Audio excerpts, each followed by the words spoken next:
Customer දැන් ආවයි කාමරේට ඊට පස්සේ එයාගේ ඇඩ්‍රස් දැන් එයාට යන්න හදිසි කිව්වනේ තේරුණාද එතකොට එයා පොඩ ඉන්න පොත් කරගන්න මේ ඊට පස්සේ මේ එයාගේ ඇඩ්‍රස් දෙසි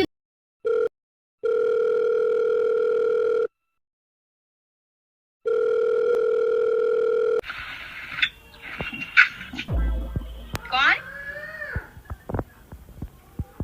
मैं तुम्हारा जान कैसा है அஸ்ஸலாமு அலைக்கும் வரஹ்மத்துல்லாஹி வபரகாத்துஹு. அன்பார்ந்த அனைத்து உறவுகளுக்கும் இனிய மதிய வணக்கம்.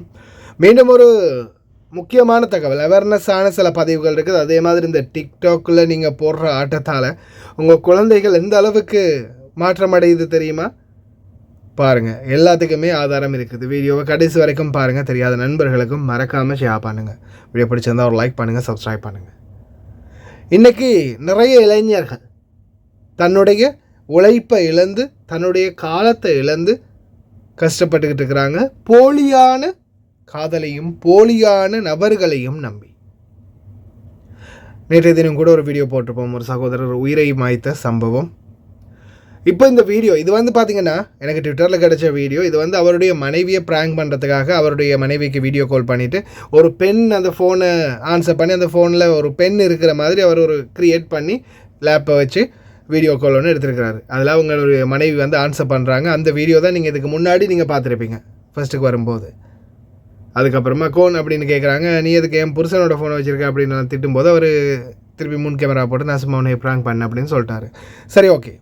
ஆனால் இதில் உங்களுக்கு எடுத்துக்காட்ட வேண்டிய விடயம் என்னென்னு பார்த்தீங்கன்னா, இதுக்கு முன்னாடி நான் ஒரு வீடியோ போட்டிருந்தேன். சிங்கப்பூர் மேடம் நம்மளுக்கு கால் பண்ணி வீடியோ கால் பேசின வீடியோ ஒன்று நிறைய பேர் பார்த்துருப்பீங்க. அது கூட ஏஐ எடிட்டிங் தான். ஆனால் ஒரு சில வீடியோக்கள் பார்த்திங்கன்னா ரியலாக இருக்கும். உண்மையான ஒரு பெண் உங்களோட பேசுவாங்க, இல்லை உண்மையான ஒரு பெண் உங்கள் முன்னாடி சில விடயங்களை செய்வாங்க. ஆனால் நீங்கள் நினைப்பீங்க இதுதான் உண்மை, இது உண்மையாகவே நம்மளோட பேசுகிறாங்க, நம்மளோட வீடியோ காலில் இருக்கிறாங்க அப்படின்ற மாதிரி. ஆனால் எப்படின்னு பார்த்தீங்கன்னா, இப்போ இது இவர் கையில் வச்சுக்கிட்டு இந்த மாதிரி ஃபோனை அங்கே இங்கே அட்ஜஸ்ட் பண்ணிகிட்டு இருக்கிறாரு. இந்த மாதிரி ஒரு டிஸ்பிளே முன்னாடி வச்சு வீடியோவை ஆல்ரெடி ரெடி பண்ணி செலக்ட் பண்ணிவிட்டு கேமராவை ஆடாமல் அசையாமல் உங்கள் ஃபோனையும் கேமராவில் அழகாக செட் பண்ணி வச்சுருவாங்க. வச்சதுக்கு அப்புறமா அந்த பெண் உங்கள் முன்னாடி ஆடைகளை அவிழ்க்கிறதா இருக்கலாம், அல்லது உங்களோட பேசுகிற மாதிரி இருக்கலாம். இது எல்லாமே ஒரு வீடியோ மூலம் ப்ளே ஆகக்கூடியது. ஆனால் அதை நம்பி நீங்கள் செய்யக்கூடிய தவறுகள். சிலர் தன்னுடைய ஆடைகளை கழட்டி தான் நிர்வாணமாக முன்னின்று அவங்க செய்யக்கூடிய செயல்பாடுகள் அனைத்தையும் என்ன பண்ணுவாங்கன்னா அந்த பக்கம் இருந்து அவங்க ரெக்கார்ட் பண்ணி வச்சுக்குவாங்க, ஸ்க்ரீன் ரெக்கார்ட் பண்ணி வச்சுட்டு அதுக்கப்புறமா தம்பி உன்னோட வீடியோ ஆதாரம் எனக்கிட்ட இருக்குது, இதோ இந்தா பாரு அப்படின்னு உங்களுக்கு அனுப்பி வச்சுட்டு அதுக்கப்புறமா இதை சோஷியல் மீடியாவில் போடவா, உங்களுடைய ஃபேஸ்புக்கில் இருந்து இவங்க மெசஞ்சர் மூலம் வந்திருந்தாங்கன்னா நிறைய மெசஞ்சரில் உங்களுடைய ஃப்ரெண்ட்ஸுகளை டேக் பண்ணி இருக்கக்கூடிய மியூச்சுவல் ஃப்ரெண்ட்ஸ் அது எல்லாத்தையுமே செலக்ட் பண்ணி இவங்களுக்கு அனுப்புவா. இதோ இந்த உங்கள் ஃப்ரெண்ட் இருக்கார், இவருக்கு அனுப்புவா, இதுக்கு அனுப்புவான்னு உங்களுடைய ஃப்ரெண்ட் லிஸ்ட்டில் இருக்கிறவங்களை சூஸ் பண்ணி கூட உங்கள்கிட்ட காட்டுவாங்க. என்ன பண்ண முடியும்? ஏதாவது பண்ண முடியுமா? கடைசியில் மானம் போயிரும்ன்ற பயத்தில் இன்னைக்கு வரைக்கும் நிறைய பேர் தான் உழைக்கிறதுல ஒரு பாதி இந்த மாதிரி பிளாக்மெயில் பண்ணுறவங்களுக்கு கொடுத்துக்கிட்டே தான் இருக்கிறாங்க. ஏன் தெரியாத நபர் அறியாத நபர்களை நம்பி ஆடைகளை அவிழ்த்து இன்னைக்கு அசிங்கப்பட்டுக்கிட்டு இருக்கிறாங்க. தயவு செய்து ரொம்ப கவனம், தயவு செய்து இந்த மாதிரி வீடியோ காலில் வாரது, மெசஞ்சர்களில், ஃபேஸ்புக்கில், வாட்ஸ்அப்பில் சில குரூப்புகளில் வார காதல்களையும் காம ஆசைகளை நம்பி ஏமாந்துடாதீங்க. அதுக்கப்புறம் மானம் போயிடும், பார்த்துக்கோங்க. அவ்வளவுதான் சொல்ல முடியும். வெளிநாடு வந்த பெண்கள் டிக்டாக்கில் ஆட்டம் போடுறாங்க, பாட்டு பாடுறாங்க, கூத்தடிக்கிறாங்க அப்படின்றதையும் தாண்டி நம் நாட்டிலே தற்போது இந்த டிக்டாக் மூலம் மிகவும் கேவலமாக செயல்படக்கூடிய எத்தனையோ பெண்கள் இப்போ உருவெடுத்து வராங்க.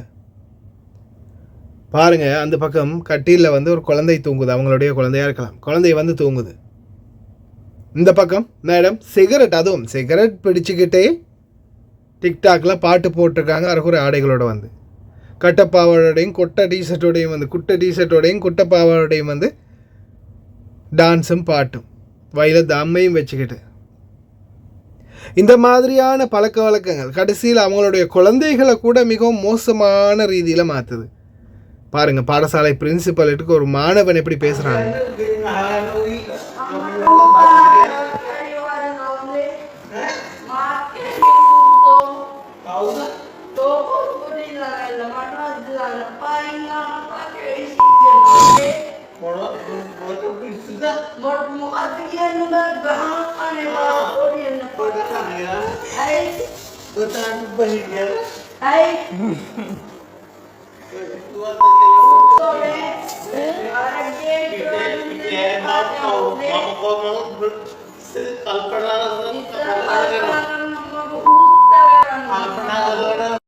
கலாச்சாரம் பழக்க வழக்கம் எந்த அளவுக்கு மாறி போகுது, அதுக்கு காரணம் என்ன?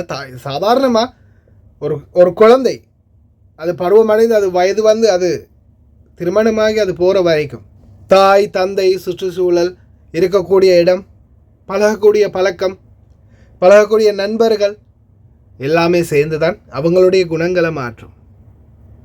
அதே போல் தான் இப்போ அந்த மாணவன் அதிபருக்கு எவ்வளோ பச்சையாக பேசுகிறான். சிங்கள மொழி தெரிஞ்சவங்களுக்கு தெரிஞ்சிருக்கும். ரொம்ப கேவலமாக பேசுகிறான். எந்த அளவுக்கு சமுதாயம் மாறி போயிருக்குது. இதோ இப்போ ஒரு வீடியோ ஒன்று போட்டிருக்கிறாங்க. ஒருத்தன் என் ரூமுக்கு வந்தான், அவன் வந்து 1200 அவனுக்கு காசு வாங்கினோம், அதை கொடுக்கணும், அதில் மீதி பணம் காணாமல் போச்சு, குறைவாக இருக்குது, நீ தான் எடுத்தியா, எப்படி குறையும், நான் இன்றைக்கி ஒருத்தர் இல்லை, நான் 4 பேரோட போனேன், 5 பேரோட சொல்லவே வாய் கூசுகிற அளவுக்கு அவங்க செய்த கீழ்த்தரமான கேவலமான செயலை சமூக ஊடகங்கள்லையும் பதிவிடுறாங்க. எந்த அளவுக்கு சீப்பான நிலைமைக்கு இந்த சோஷியல் மீடியா போயிடுச்சுன்னா இன்னும் கொஞ்சம் காலம் போகலை, ஏற்கனவே வந்துடுச்சு. ஆனால் அது தனி வெப்சைட்டில் இயங்கிட்டு இருக்குது. இன்னும் கொஞ்சம் காலம் வரும்போது அனைத்து சோஷியல் மீடியாக்கள்லையும் சாதாரணமான முறையில், அதாவது யாராக இருந்தாலும் நேற்று பிறந்த குழந்தை கூட ஃபோன் எடுத்து வச்சு இந்த கேவலமான செயல்பாடுகள், ஒரு தனி அறையில் நடக்கக்கூடிய விடயங்களை, ஒரு ஆண் பெண்ணுக்கு இடையில் நடக்கக்கூடிய விடயங்களை உலகமே பார்க்கக்கூடிய அளவுக்கு சமுதாய சீர்கேடு சமூக வலைத்தளத்தில் மாறிக்கிட்டு வருது. சாதாரணமாக இந்த வீடியோ பார்க்குற நிறைய பேருக்கு தெரிஞ்சிருக்கும், ஒரு காலத்தில் இந்த குடும்ப வாழ்க்கை கண்ணியம் கட்டுப்பாடு சாதாரணமாக 90s முதல் அப்படின்னு சொல்லலாம். 80s 90s காலகட்டத்தில் கூட சாதாரணமாக அந்த உறவு முறைகள் வந்து ஒரு ஜெனுவினாக இருந்துச்சு. ஏன்னா பெரிய அளவு கம்யூனிகேட் இல்லை, கான்டாக்ட்ஸ் இல்லை. ஆனால் இன்றைக்கி சமூக ஊடகங்கள் சமூக வலைத்தளங்கள் வந்த பிறகு அப்படியோ லைஃபே மாறி போயிடுச்சு இல்லையா? கணவன் மனைவி குழந்தை தாய் தந்தை இவங்களுக்குள்ளே இருந்த உறவு, சகோதர சகோதரிகள் உற்றார் உறவினர்களுக்கு இடையில் இருந்த அந்த உறவுகள்லாம் மொத்தமாகவே பலவடைந்து போய்து. ஒரு ஃபோனை போட்டாச்சு பேசியாச்சு, அவ்வளோதான். இல்லையா ஒரு வீடியோ காலை போட்டாச்சு பேசியாச்சு, அவ்வளோதான். நிலைமைகள் வந்து ரொம்ப கைமீறி போயிடுச்சு. ஏன்னா அந்த அளவுக்கு வளர்ச்சி நவீனத்துடைய. ஆனால் இந்த நவீன வளர்ச்சியால் மிகப்பெரிய பேரிழப்பை சந்திக்குது சமுதாயம். ஆனால் நிறைய பேருக்கு அது தெரிகிறதில்ல. ஏன் இன்றைக்கி பாருங்கள், சாதாரணமாக ஒரு 10 வயசு 7-8 வயசு 5 வயசு குழந்தைகளுக்கு கூட சில விடயங்கள் வந்து தெரியுது.